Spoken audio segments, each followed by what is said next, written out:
कल केदारनाथ धाम पहुंचेगी बाबा की डोली। 25 अप्रैल की सुबह लगभग 6:30 बजे खुलेंगे बाबा केदारनाथ के कपाट। मंदिर परिसर में हाई बैरिकेडिंग। प्रदेश में बिगड़ा माहौल।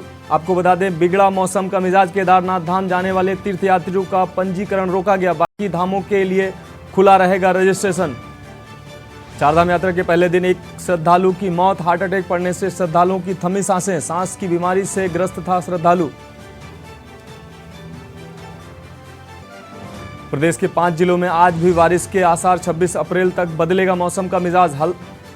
हल्की बारिश और बर्फबारी की संभावना। लक्सर में हथियार संग वीडियो रील बनाना पड़ा महंगा। 3 सगे भाइयों को पुलिस ने किया गिरफ्तार। आर्म्स एक्ट के तहत मुकदमा दर्ज।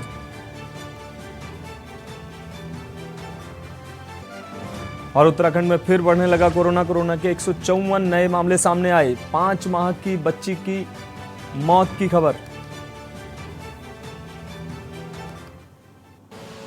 आप देख रहे हैं के न्यूज, खबरों का सारथी।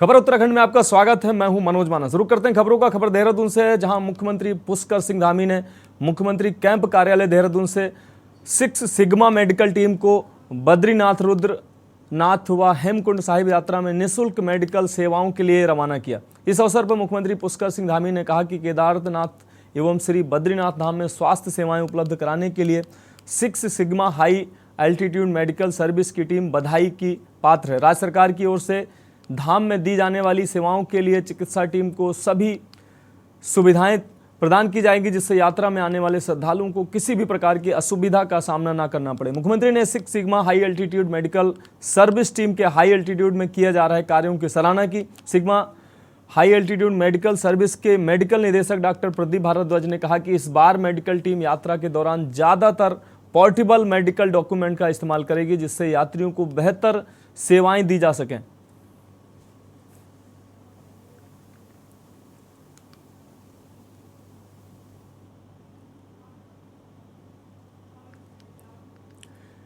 बात अगली खबर की। रुद्रप्रयाग के केदारनाथ मंदिर में परिसर में बैरिकेडिंग लगाई गई है। आपको बता दें, जहां यात्रियों की सुरक्षा को लेकर मंदिर परिसर में बैरिकेडिंग लगाई गई, वहीं यात्रा व्यवस्था को दुरुस्त करने को लेकर रात दिन अधिकारी जुटे हुए हैं। आपको बता दें कि डोली फाटा के प्रस्थान यात्रा पर अंतिम रात्रि प्रवास को गौरीकुंड पहुंचेगी और 24 की सायं केदारनाथ धाम पहुंचेगी।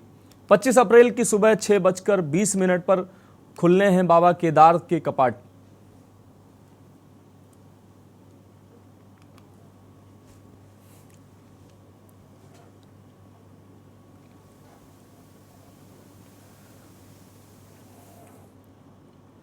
बात अगली खबर की।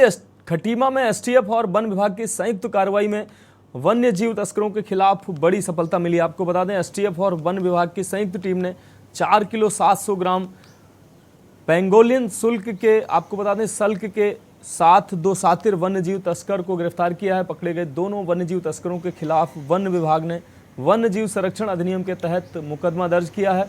राज्य में बढ़ते वन्य जीव जंतुओं की अवैध तस्करी में लिप्त अवैध तस्करों की गतिविधियों की रोकथाम और धरपकड़ हेतु वन विभाग के साथ मिलकर चलाए जा रहे अभियान के तहत एसटीएफ और तराई पूर्वी वन प्रभाग सुराई वन क्षेत्र की टीम के साथ मिलकर संयुक्त कार्रवाई कर खटीमा पूरनपुर मार्ग स्थित सुरई पुल के पास से 2 वन्य जीव तस्करों को गिरफ्तार किया।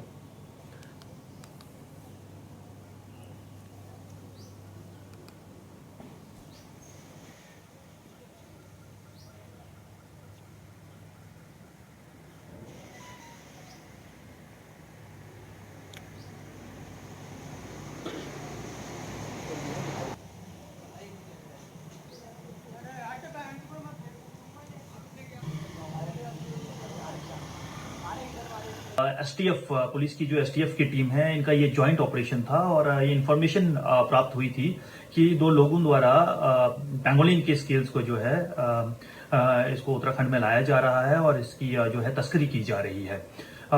ये एक बहुत ही इम्पोर्टेंट जो है जो ट्रांजिट पॉइंट है, जहां से यूपी से और नेपाल से वाइल्ड लाइफ ट्रॉफीज का जो है ट्रांजिट होता है और इसी क्रम में जो है ये कार्रवाई हुई है।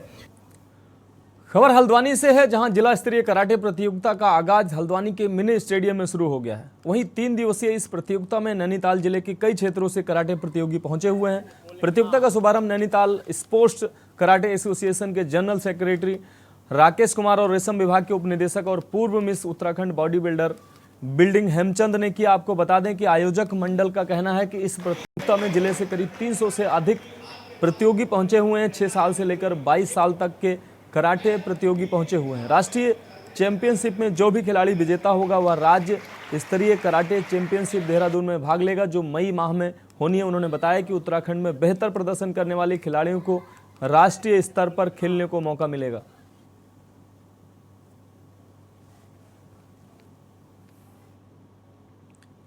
खबर हल्द्वानी से, जहां प्रांतीय उद्योग व्यापार मंडल व राइस मिलर्स ने उत्तराखंड कृषि उत्पादन मंडी में यूपी की तर्ज पर मंडी शुल्क लागू करने की मांग उठाई। साथ ही प्रसंस्करण इकाइयों के किसानों से सीधे खरीद करने पर मंडी शुल्क व विकास शेष में छूट प्रदान किए जाने की मांग की गई है।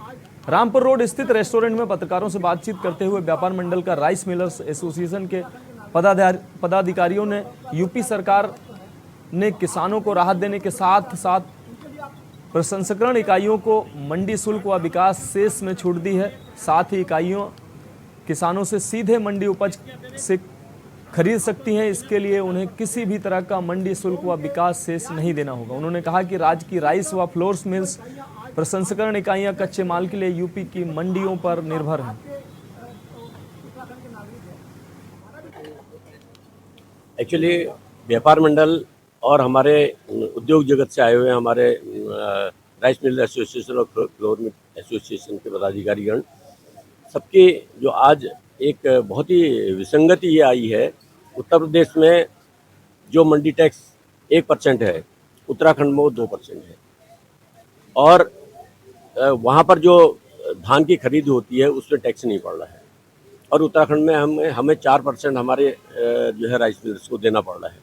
तो इसकी वजह से हमारे जो जितने भी चाहे राइस मिल हैं चाहे हमारे फ्लोर मिल हैं, ये यहाँ पर जो है बंद होने के कगार में आ जाएंगी। जैसे मंडी शुल्क जो आरोपित होता है उसकी एक लिस्ट बनती है कि कौन कौन सी चीज़ पे मंडी शुल्क लागू होता है। तो अभी हम लोग क्या जैसे धान खेत से पैदा होता है, लेकिन चावल को खेत से पैदा नहीं होता। चावल धान मिल से मशीन से प्रोसेस करके बनाया हुआ उत्पाद होता है। तो हमारी उत्तराखंड सरकार ने उसमें धान को तो कृषि उत्पाद मान रही है, लेकिन वो चावल को भी कहती है कृषि उत्पाद है, जबकि चावल कृषि उत्पाद कहीं से कहीं तक नहीं है। और सूक्ष्म में अपना मामला बताना चाहता हूँ। उत्तर प्रदेश सरकार ने अभी 4 दिन पहले एक जियो जारी करा है, जिसके तहत वहाँ की जो भी मैन्युफैक्चरिंग इकाई हैं या प्रोसेस इकाई हैं, वो डायरेक्ट अगर किसी किसान से अपना कोई गेहूँ चावल दाल खरीदती है तो उस पर कोई मंडी शुल्क आरोपित नहीं होगा। वही यूपी सरकार अपने दूसरे प्रांत की, जैसे हम लोग उत्तराखंड के लोग अगर वहाँ से कोई माल लेके आते हैं तो हमें 1.5% शुल्क देके वहाँ से यहाँ पे माल लेके आना पड़ता है। खबरों में वक्त है एक ब्रेक का, जल्द लौटते हैं। से है, जहां पथरी क्षेत्र के 3 सगे भाइयों को रील बनाना और सोशल मीडिया पर वायरल करना भारी पड़ गया। वहीं लक्सर कोतवाली क्षेत्र की पथरी थाना पुलिस ने तीनों भाइयों को गिरफ्तार करने के साथ ही उनके कब्जे से लाइसेंसी बंदूक को भी बरामद किया है, जिसके चलते तीनों भाइयों पर आर्म्स एक्ट के तहत मुकदमा दर्ज किया गया। आपको बता दें कि सोशल मीडिया पर एक वीडियो वायरल हो रहा है, जिसमें 3 युवक बंदूक से फायरिंग करते हुए वीडियो रील बनाते नजर आ रहे हैं। वहीं पथरी थाना पुलिस ने वायरल वीडियो पर संज्ञान लेते हुए तीनों आरोपी भाइयों को लक्सर स्थित गांव अलावलपुर से गिरफ्तार कर लिया है। पुलिस के मुताबिक यह तीनों आरोपी शहजाद, शहजान व निसार तीनों सगे भाई हैं।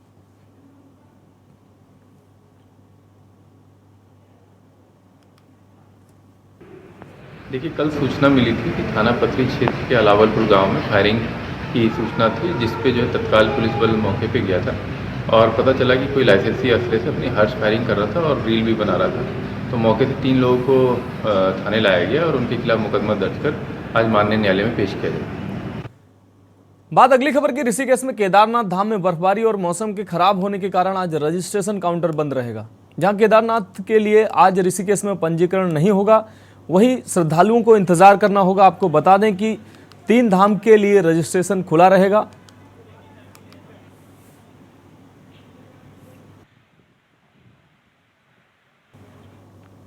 खबर देहरादून से, जहां कांग्रेस मुख्य प्रवक्ता गरिमा मेहरा दसोनी ने यमुनोत्री यात्रा के दौरान हुई एक व्यक्ति की हार्ट अटैक से मौत पर धामी सरकार पर निशाना साधा है। उनका कहना है कि सरकार के दावों की पहले ही दिन पोल खुल गई है। आपको बता दें कि शनिवार शाम कनक सिंह पुत्र सोम सिंह निवासी कठवाल थाना कौसांभा सूरत गुजरात यमुनोत्री यात्रा पर जा रहे थे, लेकिन बीच रास्ते में हृदय गति रुकने से उनकी मौत हो गई थी।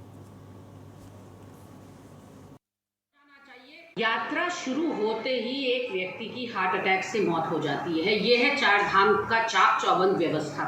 ऐसे में हम बार बार धामी सरकार से कहते रहे कि क्वांटिटी नहीं क्वालिटी पर ध्यान दीजिए। स्वास्थ्य सेवाओं की कलाई खोलकर रख दी।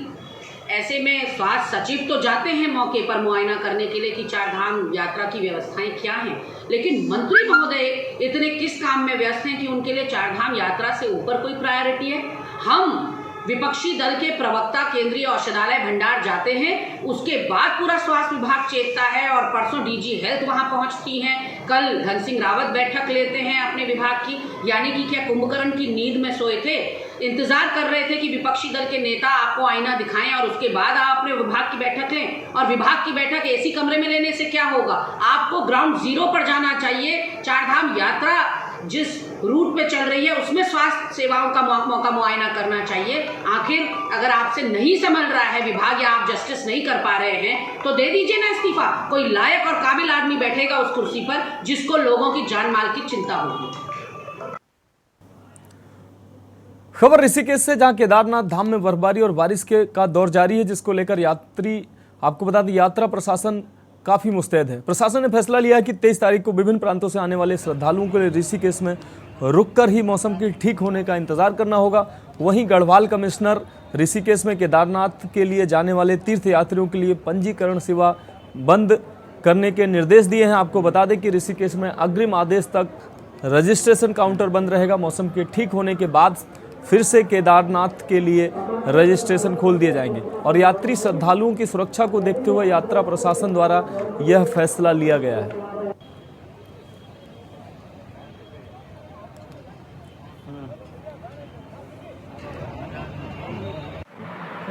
अभी केदारनाथ के लिए क्या निर्देश दिए हैं श्रद्धालु? केदारनाथ के निर्देश ये हमें प्राप्त हुए हैं, अभी आज ही प्राप्त हुए हैं कि वहाँ पे मौसम काफ़ी खराब हो रहा है। उसकी स्थिति को देखते हुए केदारनाथ की यात्रा का जो पंजीकरण यात्रा किया जा रहा था वो अग्रिम आदेशों तक के लिए रोका गया है। जैसे मौसम कुछ सुधार हो जाएगा उसको दोबारा से चालू कर दिया जाएगा। तो फिलहाल 3 धामों के लिए क्या? 3 धाम का रेस्टोरेंट चालू रहेगा, उसमें कोई रोक नहीं लगी है। लेकिन जो श्रद्धालु चार धाम जाएंगे उनका तो उसमें केदारनाथ का जो है उसमें थोड़ा सा वो रहेगा, क्योंकि केदारनाथ मौसम साफ हो जाएगा तो रुक के ही जाए वहाँ पर। खबर देहरादून से, जहां मुख्यमंत्री पुष्कर सिंह धामी ने सरखेत प्राकृतिक आपदा प्रभावित क्षेत्र में चल रहे राहत कार्यों का निरीक्षण किया। वहीं निरीक्षण के दौरान मुख्यमंत्री ने अधिकारियों को दिशा निर्देश भी दिए कि क्षेत्र में स्थित सामान लाने के लिए कार्यों में और तेजी लाई जाए। उन्होंने कहा कि क्षेत्र के विकास के लिए सरकार द्वारा हर संभव प्रयास किए जाएंगे। वहीं मुख्यमंत्री ने इस अवसर पर आपदा प्रभावित भैंसवाड़ा और छमरौली के 13 परिवारों को राहत राशि की चेक भी वितरित की। इन सभी परिवारों को 3-3 लाख रुपए की प्रथम किस्त प्रदान की गई। इस अवसर पर मुख्यमंत्री ने घोषणा की कि क्यारा धनौल्टी मार्ग के अवशेष 4 किलोमीटर मोटर मार्ग का निर्माण जल्द किया जाएगा। माल देवता के समीप लाल पुला एस सिला मोलधार सुआ खोली मोटर मार्ग के लिए निर्माण कार्य के लिए केंद्रीय सड़क निधि के अंतर्गत प्रस्ताव भेजा जाएगा।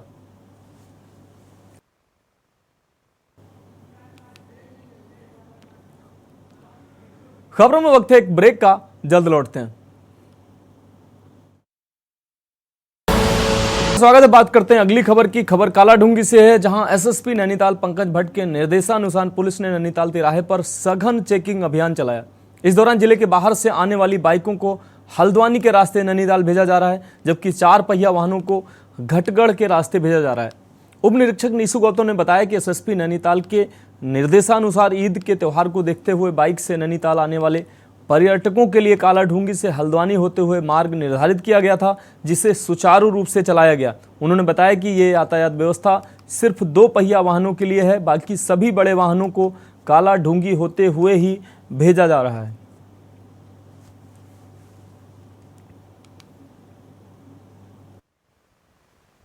ये एसएसपी सर के दिशा निर्देशन में ये नैनीताल तिराहा पर चेकिंग अभियान चला जा रहा है। जो यहाँ पर ईद के परिप्रेक्ष्य में कुछ गाड़ियाँ जो यूपी नंबर और रामपुर से जो गाड़ियाँ आ रही हैं उनके लिए, बाइकरों के लिए बाया हल्द्वानी रूट खोला गया है और लोकल के लिए यहाँ से कोई गाड़ी जाने के लिए ऐसा कोई बात नहीं है, सभी गाड़ियों को भेजा जा रहा है और साथ में यहाँ पर वाहन चेकिंग भी की जा रही है और इसी दृष्टिगत हमने सघन अभियान चलाया। तो इसलिए ये अभियान चलाया जा रहा है क्योंकि वहाँ नैनीताल में बाइकर्स की वजह से बहुत ज़्यादा ट्रैफिक की व्यवस्था में बहुत प्रॉब्लम आ जाती है, तो इसमें बाइकर का रूट हमने डाइवर्ट किया गया। यही कारण है कि बाइकर को हमने हल्द्वानी से भेजा जा रहा है। खबर नैनीताल से, जहां राज्य अतिथि गृह में साइकिलिंग फेडरेशन ऑफ इंडिया के वार्षिक आम सभा की बैठक के बाद आम चुनाव हुए। आपको बता दें जिसमें रक्षा मंत्री के पुत्र पंकज सिंह अध्यक्ष, मंजीत सिंह उपाध्यक्ष और सचिव पद के लिए मनिंदर सिंह चुने गए। वहीं पंकज सिंह ने कहा कि देश भर में माउंटेन बाइक प्रशिक्षण के रुद्रपुर में सरकार द्वारा जगह चिन्हित कर ली गई है, जिसे आने वाले राष्ट्रीय खेलों के पहले तैयार कर लिया जाएगा, जिससे उत्तराखंड के साइकिलिस्टों को अपनी प्रतिभा निखारने का अच्छा अवसर मिलेगा। उन्होंने कहा कि उत्तर प्रदेश में कानून व्यवस्था बेहतर है, अपराधी डरे हुए हैं, भ्रष्टाचार पर लगातार कठोर कार्रवाई हो रही है, अपराधियों को संरक्षण देने वाले अब बच नहीं सकते। उन्होंने कहा कि जब भी अपराधियों के ऊपर कार्रवाई होती है तो समाजवादी पार्टी उनका बचाव करने सामने आ जाती है। यही कारण है कि सपा जनता के बीच अपनी विश्वसनीयता खोती जा रही है।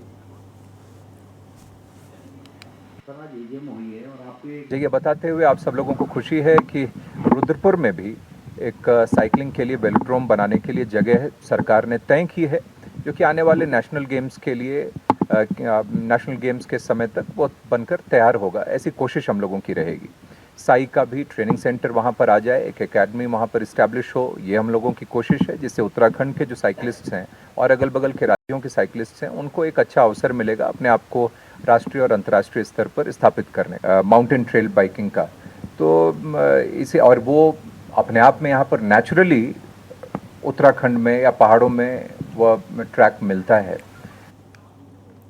खबर नैनीताल है, नैनीताल से। नैनीताल के भीमताल चाफी कलसा नदी में डूबने से 2 युवकों की मौत हो गई। दोनों युवक भीमताल सौगांव के निवासी। दोनों युवक स्कूटी लेकर चाफी की तरफ गए हुए थे, लेकिन रात में घर नहीं पहुंचे तो घर वालों ने इनकी खोजबीन की। स्थानीय लोगों की नदी में इनके शव दिखाई दिए। उन्होंने पुलिस को सूचना दी, जिसके बाद स्थानीय लोगों की मदद से शव को बाहर निकाला गया और भीमताल स्वास्थ्य केंद्र लाया गया, जहां पर डॉक्टरों ने इन्हें मृत घोषित कर दिया। वहीं पुलिस द्वारा पंचनामा भर पोस्टमार्टम के लिए नैनीताल भेजा जा रहा है। फिलहाल मृतक युवक को जो स्कूटी लेकर गए थे वह भी गायब है। पुलिस द्वारा इसमें जांच शुरू कर दी गई है।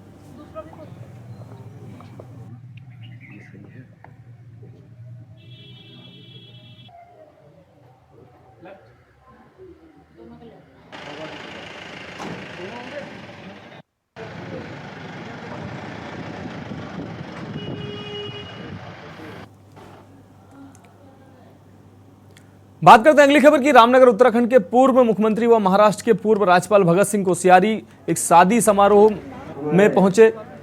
स्थानीय विधायक दीवान सिंह बिष्ट के अलावा भाजपा कार्यकर्ताओं ने फूल माला पहनाकर उनका जोरदार स्वागत किया। इस मौके पर पूर्व मुख्यमंत्री कोश्यारी ने भाजपा कार्यकर्ता संजय के आवास पर आयोजित जनसभा में कार्यकर्ताओं को संबोधित करते हुए देश के प्रधानमंत्री नरेंद्र मोदी द्वारा किए गए सहयोग के लिए उनका आभार व्यक्त किया। तो वहीं उन्होंने उत्तराखंड की सक्रिय राजनीति के सवाल पर कहा कि बिना किसी पद पर रहकर पार्टी एवं राजनीति की सेवा करना चाहते हैं। उन्होंने कहा कि आज देश के प्रधानमंत्री का लक्ष्य आत्मनिर्भर भारत बने। उन्होंने कहा कि इसके लिए हमें एकजुट होकर प्रधानमंत्री के सपनों को साकार करना होगा। उत्तराखंड देवभूमि है और प्रधानमंत्री का उत्तराखंड से विशेष लगाव है। हमारा लक्ष्य सरकारी नौकरी नहीं होना चाहिए, बल्कि उत्तराखंड में कई ऐसी चीजें हैं जिससे हम स्वयं मजबूत होने के साथ ही उत्तराखंड को भी आत्मनिर्भर बना सकते हैं। अगर मैं जब से राज्यपाल पद छोड़ा है तो अनेक लोगों का आग्रह था कि मुझे उन जगहों पर आना चाहिए, जगह जगह आना चाहिए।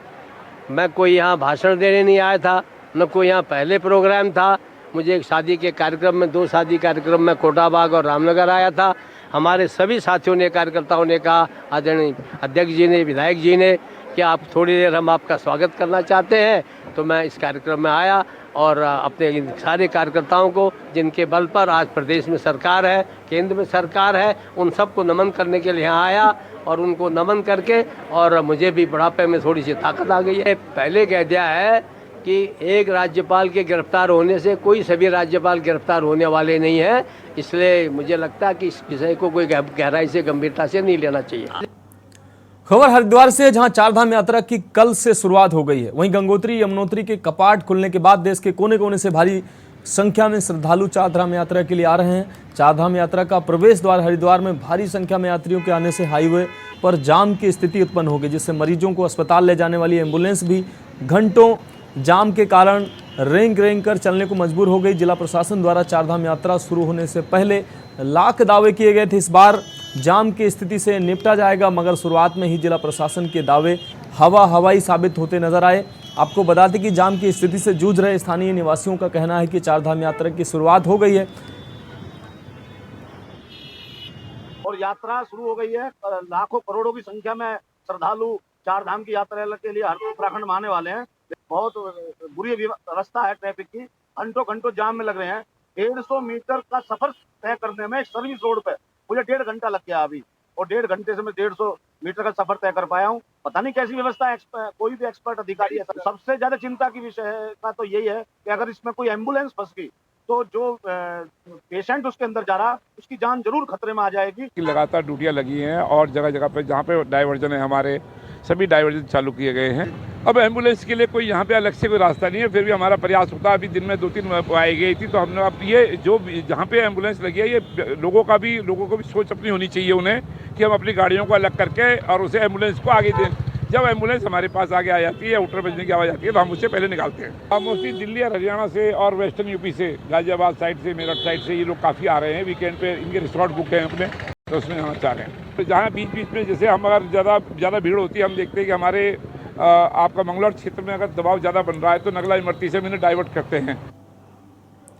बात अगली खबर की उधम सिंह नगर के खटीमा में आबकारी विभाग द्वारा की जा रही ताबड़तोड़ कार्रवाई के तहत क्षेत्र की दुकानों में छापा मारकर अवैध कच्ची शराब, अंग्रेजी शराब, देसी शराब और बियर की भारी मात्रा में बोतल और पाउच बरामद किया गया। साथ ही 6 अभियुक्तों को गिरफ्तार भी किया गया। बता दें कि जिला आबकारी अधिकारी अशोक मिश्रा के निर्देश के क्रम में क्षेत्रीय आबकारी विभाग द्वारा लगातार कार्रवाई की जा रही है, लेकिन फिर भी नशे के अवैध कारोबारी अपनी आदतों से बाज नहीं आ रहे हैं। खटीमा क्षेत्र के आला वृद्धि, बिगराबाग, सजना, चकरपुर तथा कुटरी आदि स्थानों पर दबिश देकर 80 लीटर कच्ची शराब, 2 पेटी अंग्रेजी शराब, 2 पेटी बियर तथा देसी शराब आबकारी विभाग तथा परिवर्तन दल ने संयुक्त रूप से छापेमार कार्रवाई में पकड़कर जब्त कर लिया है।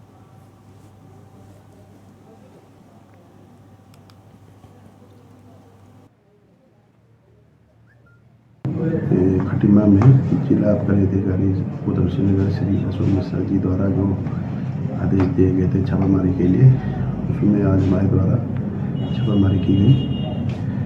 इसमें खटीमा क्षेत्र और पलटन टीम रुद्रपुर साथ मिलकर कार्रवाई की, जिसमें चकरपुर, आलावृत्ति, कुटरा, सजना, विगराबाग, भोर आदि क्षेत्रों में तबीज दी गई।